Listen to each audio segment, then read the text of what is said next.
trying to shake someone's hand and not having the strength to seal the deal. I'd like you to imagine trying to sign a document and not having the strength to lift the pen. Imagine trying to drink a glass of water and not having the strength to lift the cup. What do all these situations have in common? Well, they are all a result of decreased muscle strength in the hand. And we have an innovative and affordable solution for you. Hey everyone, my name is Remy Yuen. I'm a third-year mechanical engineering student and the co-founder of The Helping Hand.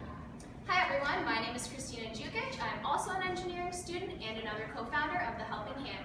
We're so honored to stand here in front of all of you today and share with you something that we've been working on for the past year. We have had the great honor to participate in various competitions within the university, such as the Entrepreneurial Idea Competition and Telfer's Elevator Pitch Competition. We're honored to have placed first in both competitions. We'd like to introduce you to The Helping Hand. The Helping Hand is an exoskeleton hand that the user wears on top of their real hand, and it provides them the strength they need to accomplish everyday tasks. It is an innovative, affordable, and comfortable solution to decrease muscle strength in the hand. Here you can see our current prototype that we are working on, and we have actually brought it with us here today, so if anyone is interested in a demo, we'd be more than happy to show you our concept later on. Who does The Helping Hand help? Well, millions of people all around the world suffer from decreased muscle strength within the hand. This decrease in muscle strength is due to various conditions such as arthritis, carpal tunnel, tendonitis, as well as old age. So we've been able to divide our market categories into two main markets. We have the market that will be buying the hand directly through us, and we have the market that will be buying the hand through physiotherapists, clinics, as well as rehabilitation clinics. We also have identified a few channels to the market. In order to be able to boost marketing and advertising, we hope to partner with the Medical Device Commercialization Center in Ottawa. With that, we'll be able to put our product out on the market a lot faster and a lot more effectively. We hope to also partner with Bristol Robotics Laboratory, them being one of the leaders in biomechanics in the world. We hope to develop our hand a lot faster and then put out a higher quality product on the market as well. Another thing is testing with medical professionals. We hope to test with medical professionals, therefore we'll be able to test on people who have these illnesses. We'll be able to get direct feedback from those people based on the design that we have currently. Also, social media will play a big role in that kind of marketing as well, because it's a really fast and effective way to be able to put our product out into the market. So the market opportunity for our hand is quite large. As you can see, in Canada alone, there's 4.6 million people that suffer from arthritis. And in the United States, there's 55 million people that suffer from arthritis. The graph we have over here is the trend in the United States from 2005 to a projected 2030 of the people who suffer from arthritis. And you see that the trend is a linearly increasing trend. This is due to the use of electronics such as computers and phones, which put strain on your hands and your joints. This means that our market is continuously growing. This also doesn't include the people that we mentioned earlier who suffer from various different illnesses and disorders, which include thousands of people that can possibly reach. So you might be wondering what other solutions are available and what makes The Helping Hand so unique. Well, arthritis is currently treated through medication, but with this medication comes on a variety of health risks and side effects. Carpal tunnel is treated through surgery, but surgery is not always a viable option, especially for the aging population. There are other exoskeletons available. In the top left picture, you can see an exoskeleton which is sold by RobotShop. However, this design is extremely clunky and uncomfortable for the user, and it comes with a price tag of about $4,000. In the top right picture, you can see the Kinetic Maestro portable hand. However, again, the design is not super comfortable for the user, and it comes with an outstanding price tag on Amazon of $6,000. The Helping Hand has a much sleeker design, and it is lightweight, making it easier for the user to wear. But the best part about The Helping Hand is that we've been able to dramatically reduce the price of manufacturing to only about $100 per hand. We've been able to accomplish this using 3D printing technology combined with open source technology. The Helping Hand is innovative, affordable, and comfortable. So we are now at an early stage of development within our company, but we do have a company rollout that we plan to follow to stay on track. We're so privileged to go to a school that provides us with so many opportunities. We have applied for Startup Garage, an incubator program which gives companies both the funds and mentorships they need to launch their business.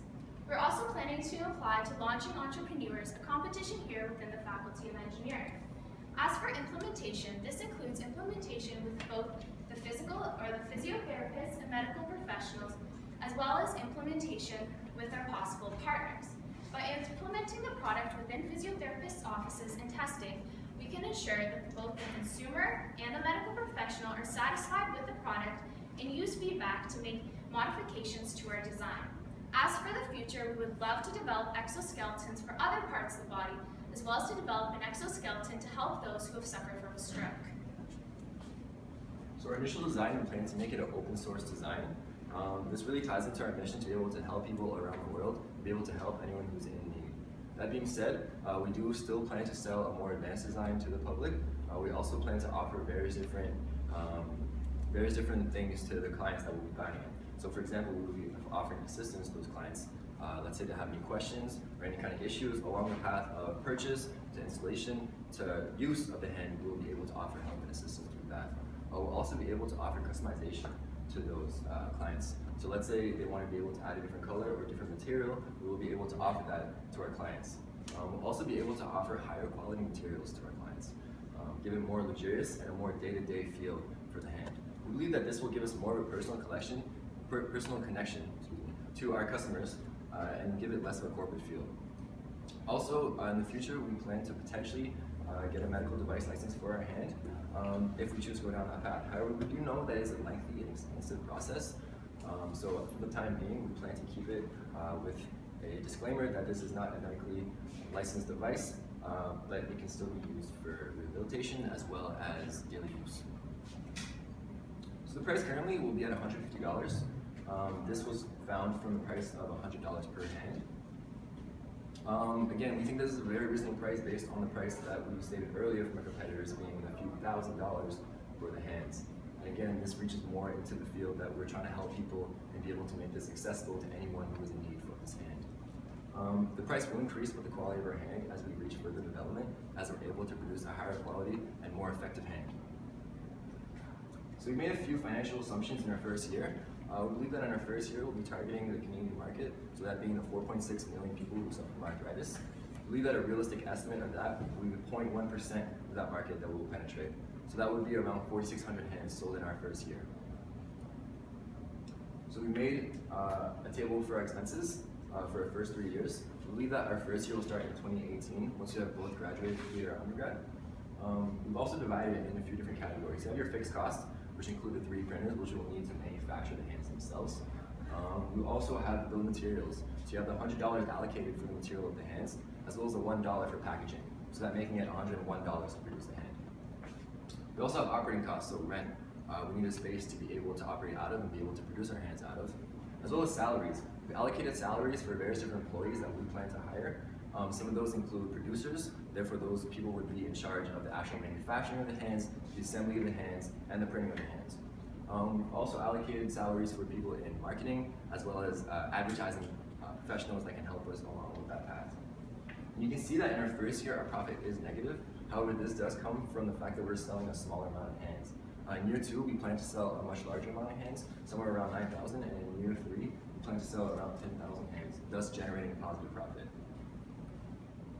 So we've also been able to calculate the break-even point. Here you see that in our first year, the break-even point is around 5,000 hands sold. This is a bit smaller than the amount that we've estimated to be about 4,600. However, you see that in year 2 and in year 3, this number seems to plateau around to 6,000 to 7,000. We believe that with a really strong marketing push and a very strong developmental push, our sales will increase much larger than the break-even point will increase. Along with every business, there comes a set of risks. We have, however, developed a set of strategies to go along with these risks. The first risk we could potentially encounter is a management risk. If we were to come across this risk, we would seek potential investors who have the managing expertise and power to set the company back on track. We also believe a great way to ensure that we don't run into this risk is by partnering. For example, Bristol Robotics Lab already has a long list of companies that they have helped succeed and reach the next level.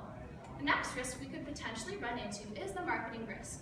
To avoid this risk, we strongly believe that involvement within the community is crucial. The Arthritis Society, for example, organizes events around the year where people can gather and do various activities. This would be a great way for us to connect with people suffering from these medical conditions and to share with them our value and our product and also benefit the community. As for an exit strategy, if we were to encounter this, we would not have a large problem financially as our startup costs are pretty low and inventory would not be a large issue as the cost of manufacturing is pretty low. We could also resell a large amount of equipment such as the 3D printers. As for everyone who already owns a helping hand at this point, they would be able to provide support for themselves as their design would be available open source online. So like I already mentioned, this is something that we've been working on for about a year now. We have built several renditions of our prototypes, with our current prototype making an appearance here today. We've also been honored to share with a large amount of the University of Ottawa community our vision and our product through competitions. We also have a strong social media presence. We are active on both Twitter and YouTube, where followers can follow along to see product development as well as events that we have appeared at and events that we will continue to appear at. We've also started gathering validation from the community. I wanted to share with you all a quote we received from Dr. Stepyak, a chiropractor. Regarding activities of daily living and limiting morbidity with certain conditions that you noted, any device that is user-friendly, simple to apply and use, durable, and at a good price point has great potential. Simple activities like holding a cup of coffee, a brush, turning a doorknob are all ADLs, activities of daily living, that we take for granted in youth, but are serious issues for the aging. I think you have a great idea. Ever since I knew I wanted to study engineering, I knew I wanted to use my skills and my knowledge to make a difference in the world. I've been privileged to use what I have learned here at the University of Ottawa, along with our passion on helping people to develop the exoskeleton hand known as the helping hand. The helping hand is more than just an innovative way of improving muscle strength within the hand. It is a way of improving the lives of everyone around the world. This is where our one-for-one concept comes in. Once we have generated enough profit and established ourselves as a company, we will send a helping hand to a third world country with every helping hand sold. To go along with our open source business plan, we plan on setting up centers within these third world countries where locals can use our open source platform to produce hands within the community. This would in turn create jobs, develop skills, and improve overall quality of life. We'd like to thank you for your time and consideration. Our ultimate goal with the helping hand is to improve overall quality of life, and we hope that you will give us a helping hand. Thank you very much.